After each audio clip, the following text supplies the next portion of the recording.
Você é uma pessoa ansiosa? Você costuma se preocupar, perder o sono, ficar angustiado com coisas que não estão sob o seu controle? Se você sente isso, o estoicismo é uma linha da filosofia onde pode te ajudar a lidar melhor com a sua ansiedade, lidar melhor com os problemas da sua vida, principalmente aqueles que você não tem controle, que você não pode fazer muita coisa, pelo menos não até que aconteça, caso aconteça, e resolvê-los. Então, se você passa ou sente alguma dessas coisas que eu falei, fica aqui nesse vídeo que eu vou apresentar para vocês um livro sobre estoicismo que vai ajudar você a lidar com tudo isso. E para quem não me conhece, eu me chamo Sérgio, eu trabalho com hipnoterapia, onde eu utilizo técnicas de hipnose e terapia regressiva, como terapia de idade e regressão de vidas passadas. Se você se interessa por esse tipo de assunto, ou se você acredita que tem alguma coisa na sua vida que precisa ser resolvido, que tem alguma coisa travada, que te impede de seguir em frente, e tem interesse em saber como a hipnoterapia pode ajudar você, eu vou deixar um link aqui na descrição desse vídeo, onde você pode agendar uma conversa comigo, onde eu vou explicar tudo que você precisa saber sobre a hipnose, hipnoterapia, regressão, e entender como a hipnose pode ajudar você a superar seus medos, suas angústias, seus bloqueios, e você alcançar a vida que você merece. E agora vamos ao tema desse vídeo. O livro que eu quero falar para vocês é o Manual de Epicteto, A Arte de Viver Melhor. É esse livro aqui, eu não sei se vocês conseguem ver bem, mas é esse livro, tá? E logo no começo desse livro, ele tem uma fala bastante interessante, que, simplificando o estoicismo, ele diferencia o que está sob o nosso controle e o que não está. Eu vou ler aqui um trecho, tá? É logo no começo do livro, que é o seguinte: entre as coisas que existem, há aquelas subordinadas a nós e as não subordinadas a nós. As subordinadas a nós são o pensamento, o impulso, o desejo e o evitar.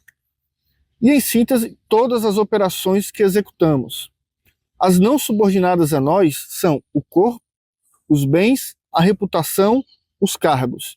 E, em síntese, tudo aquilo que não são operações que executamos. Some-se isso, que as que estão subordinadas a nós são naturalmente livres, desimpedidas, sem obstáculos, ao passo as que não estão subordinadas a nós são frágeis, servis, sujeitas a impedimentos. O que ele quer dizer com isso? Vamos começar sobre o que não é subordinado a nós. Aqui ele coloca o corpo, os bens, a reputação e os cargos. Ele usa palavras diferentes porque esse livro é traduzido direto do grego, tá? Ele tem aqui a parte grega e a parte português. Eu, como não entendo nada de grego, eu leio a parte que está traduzida em português, obviamente. Mas quando ele fala corpo, ele está querendo dizer que o corpo ele não está necessariamente sob o nosso controle. Obviamente, nós podemos ter uma vida saudável, como uma alimentação saudável, práticas como dormir bem, atividade física. Tudo isso, claro, contribui para um corpo saudável.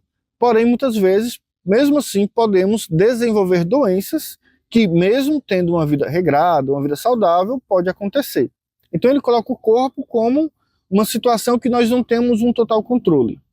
O outro ponto que ele coloca são os bens. Por exemplo, você tem casas, imóveis. Você não tem necessariamente o controle se aquela região vai desvalorizar ou não. Muitas vezes, pelo menos eu moro em Fortaleza, no Ceará, existem alguns bairros, especialmente no centro, algumas ruas do centro, no caso, que estão praticamente abandonadas. Então as pessoas que tinham imóveis nessa área simplesmente perderam o dinheiro, pelo menos se caso essa área não valorizar. Por quê? Ninguém quer alugar esses imóveis, ninguém quer comprar. Então os nossos bens, eles não estão necessariamente sob o nosso controle. Muitas vezes, uma pessoa que investe na bolsa, ela pode muito bem investir em uma empresa que acaba perdendo alguma coisa. Um grande exemplo disso foi as Americanas, né? Uma empresa que valia muito, simplesmente descobriram um escândalo e quem tinha ação da Americana acabou tendo um prejuízo. Eu não sei como está hoje, se recuperou ou não, mas é algo que não está sob o nosso controle. O outro ponto que ele coloca é a reputação, no caso. O que é a reputação? A reputação é o que as pessoas pensam da gente. De fato, nós não temos um controle sobre o que as pessoas vão pensar da gente. É muito comum as pessoas olharem para a gente e pensarem coisas que não necessariamente diz respeito a quem somos. E nós não temos o controle disso. Não faz sentido a gente perder a nossa paz, a nossa saúde mental preocupado com o que o outro vai pensar da gente, sendo que a gente sabe quem nós somos. Muitas vezes nós temos uma vida íntegra, uma vida certa, onde a gente faz o que acredita que tem que fazer, e mesmo assim as pessoas pensam coisas da gente, coisas ruins, coisas negativas. Claro que nós podemos sim contribuir com a nossa reputação, o que os outros vão pensar. Por exemplo, se eu sou uma pessoa que passa o dia deitado numa rede, sem trabalhar, sem nada, as pessoas da minha família, as pessoas próximas vão olhar para mim e dizer: nossa, como o Sérgio é preguiçoso, não faz nada, uma pessoa acomodada. Ou seja, eu vou ter uma reputação de uma pessoa acomodada.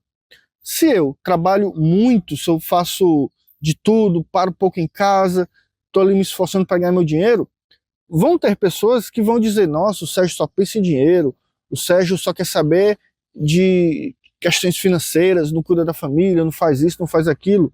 Ou seja, as pessoas vão olhar para mim e atribuir uma pessoa que só pensa em dinheiro porque trabalha muito. Só que eu só estou fazendo o meu, só estou trabalhando. O que eu quis dizer com isso é que, independente do que você faz, as pessoas vão falar de você. Se você passa o dia deitado numa rede, as pessoas vão falar que você é preguiçoso. Se você é uma pessoa que trabalha demais, as pessoas vão falar que você trabalha demais, que você não deveria trabalhar tanto, enfim, vão começar a opinar sobre a sua vida. No final das contas, a reputação, ela é uma moeda social que as pessoas dão o valor a você.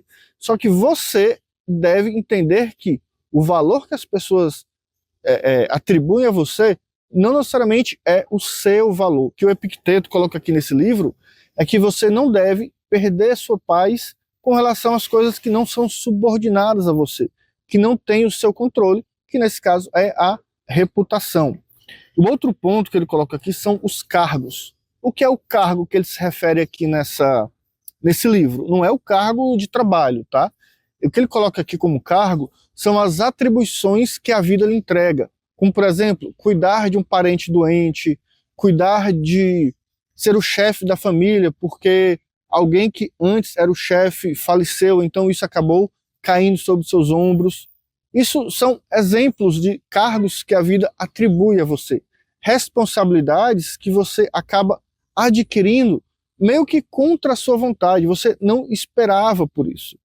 Então, muitas vezes, as pessoas acabam perdendo a paz, a saúde mental, a paz de espírito, porque elas se preocupam excessivamente sobre o que pode acontecer, sobre as coisas que ainda nem aconteceram e talvez nem aconteçam. Então aqui ele fala que essa questão das responsabilidades que a vida pode impor a você, não faz sentido você se preocupar com essas coisas antes de acontecer. Se acontecer, tudo bem, aconteceu, não tem o que fazer, é parar, pensar em como resolver, em como agir daqui para frente. Mas até acontecer, não faz sentido você se preocupar com essas coisas, certo? Então, isso foi as coisas que não são subordinadas a você. Agora vamos falar sobre o que ele diz que é subordinado a você. No caso aqui ele colocou os pensamentos, o impulso, o desejo e o evitar. É interessante porque ele coloca que os pensamentos, o impulso, o desejo, ele depende de você. E de fato, sim, depende, mas com ressalvas. Por quê? Existe uma coisa muito importante entender, que são os pensamentos automáticos e os pensamentos intrusivos. Um pensamento automático nada mais é um pensamento que vem de forma automática. Você não tem o controle sobre isso. Isso é muito comum, tá? Muitas pessoas sentem isso. Digamos que você está em cima de um prédio, ali na cobertura, e você olha para baixo, e você pensa assim: se eu pulasse, o que aconteceria? Eu não estou falando aqui de vontade, sabe? De desejo, de intenção. É só um pensamento. Você não tem intenção de pular de forma alguma, mas vem o pensamento. Se eu pulasse. Isso é um pensamento automático, tá? E esse pensamento, ele não necessariamente é um problema. O problema é se você acabar dando muita atenção a esse pensamento. Como, por exemplo, ficar: meu Deus, agora que eu pensei isso, será que eu quero fazer isso? Uma coisa não tem nada a ver com a outra, tá? Um pensamento automático desse tipo, ele pode surgir sem que você tenha o desejo, a vontade, nenhum tipo de problema que de fato faça você querer isso, tá? O que eu estou explicando é que o pensamento automático, ele é totalmente aleatório, totalmente sem noção, mas vem de forma automática. E o pensamento intrusivo é um pensamento automático, porém muitas vezes de uma forma negativa, de uma forma ruim. Como, por exemplo, você pensar em fazer algo ruim. Você não quer fazer isso, porém vem um pensamento automático e é um pensamento intrusivo, tá? Então, existem esses dois tipos de pensamento. Essa questão de pensamentos automáticos, pensamentos intrusivos, ele é mais complexo que isso, tá? Não vou abordar isso nesse vídeo, talvez eu faça um outro vídeo falando especificamente disso, mas o que eu quero ilustrar para vocês é que os pensamentos, nós não temos necessariamente o controle sobre os nossos pensamentos, mas sim sobre o que nós sentimos com relação ao nosso pensamento. Então, uma vez que nós entendemos que existe o pensamento automático, o pensamento intrusivo, nós podemos aprender a lidar com eles e assim também trabalhar os próximos pontos que o Epicteto coloca como subordinados, que são o desejo, o impulso e o evitar. Quando nós entendemos esses pensamentos, nós podemos sim ter um maior controle sobre os nossos impulsos com os nossos desejos. Logo, se eu tenho um pensamento automático, eu entendo que esse pensamento é decorrente de alguma questão ali mais profunda, né, que você adquire isso através do conhecimento, você consegue lidar melhor com o seu impulso, seu desejo, e assim consegue evitar. Então o Epicteto, ele coloca essas questões como algo que estão subordinadas a nós, porque, de fato, nós conseguimos adquirir o autoconhecimento necessário para melhorar essa questão na nossa vida. Diferente das coisas que não são subordinadas, que, apesar de eu poder fazer coisas, ter atitudes, estratégias que evitem ou que amenizem o que não são subordinadas, eu não tenho um controle. Porém, com relação aos meus pensamentos, eu posso sim buscar autoconhecimento, buscar terapia, ler bons livros, que inclusive esse livro eu indico para vocês, onde eu posso lidar melhor com os meus pensamentos e, consequentemente, com os meus impulsos, com os meus desejos e com o evitar. Que assim eu consigo evitar muitos problemas, uma vez que eu controlo os meus desejos, juntamente com os meus impulsos, porque eu tenho um melhor discernimento sobre os meus pensamentos. Então, é muito importante que a gente adquira esse conhecimento de entender o que não está sob nosso controle, o que não é subordinado e o que é, porque não vale a pena perder a paz por coisas que nós não temos o controle. Eu sei que não é fácil, eu sou uma pessoa que sou naturalmente ansiosa. Apesar de eu trabalhar com hipnoterapia, isso não me faz uma pessoa diferente do que eu sou, da minha essência. Porém, me ensina a lidar melhor com isso. O que eu quero dizer com isso é, eu sempre fui uma pessoa muito ansiosa, porém hoje eu aprendi a lidar com isso através das coisas que eu mesmo aplico nos clientes, que eu ensino, eu uso em mim mesmo, né? Então eu aprendi a lidar muito bem com a ansiedade. E antes eu me preocupava muito com coisas que não estavam sob o meu controle, coisas que eu não podia fazer nada. Isso é muito desgastante, isso é muito ruim, porque a gente fica preocupado sem necessidade. Então, se você conseguir internalizar isso, conseguir entender e diferenciar que não vale a pena você esquentar a cabeça com coisas que não estão sob o seu controle e focar apenas no que você pode mudar, eu garanto para você que a sua vida vai mudar da água para o vinho. Porque uma vez que você foca no seu crescimento, no seu autoconhecimento, você automaticamente não dá espaço para coisas que não valem a pena você ficar estressado ou ansioso. E como eu falei, eu sei que isso não é fácil, eu sei que isso requer muita dedicação, muita vontade, mas é possível. E uma das formas de você conseguir adquirir esse autoconhecimento, esse discernimento, é você fazendo terapia.